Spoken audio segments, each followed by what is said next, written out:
एक और अहम खबर आपको देते चले दादू से, जिसके करीब जोही में घर की दीवार गिर गई। अहम खबर है जिससे आपको आगाह किया जा रहा है दादू से, जहां गांव बाजी खान लगारी में दीवार गिरने की वजह से 7 अफराद दब गए और इस वाक़े में खातून और बच्ची जाम बहक हो गई है। शहजाद अली हमारे साथ मौजूद हैं। शहजाद बताइएगा, इंतहाई अफसोसनाक खबर मौसूल हुई है। देखिए जी, दादू के करीब जो ही तहसील का एक गांव है बाजी खान, वहां पर ये अफसोसनाक वाकया पेश आया जहां पर घर की दीवार गिरने से एक ही खानदान के 7 अफराद जो है दब गए, जिसमें 5 अफराद जख्मी है जबकि एक बच्ची और एक खातून वो जाँ बहक हुई। ये रेस्क्यू ज़राअत पुलिस जो है वो तस्दीक कर रहे हैं इस बात की, जबकि जो जख्मी है उनको करीबी अस्पताल जोही और दादू भी मुंतकिल कर दिया गया है। जी ठीक है, आप अपडेट कर रहे थे, बहुत शुक्रिया आपका।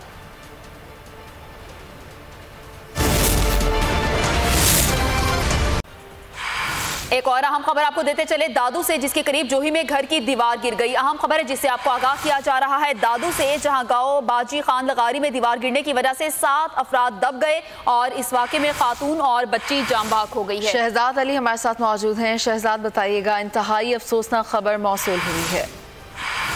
देखिए जी, दादू के करीब जो ही तहसील का एक गांव है बाजी खान, वहां पर ये अफसोसनाक वाकया पेश आया जहां पर घर की दीवार गिरने से एक ही खानदान के 7 अफराद जो है दब गए, जिसमें 5 अफराद जख्मी है जबकि एक बच्ची और एक खातून वो जाँ बहक हुई। ये रेस्क्यू ज़राअत पुलिस जो है वो तस्दीक कर रहे हैं इस बात की, जबकि जो जख्मी है उनको करीबी अस्पताल जोही और दादू भी मुंतकिल कर दिया गया है। जी ठीक है, आप अपडेट कर रहे थे, बहुत शुक्रिया आपका।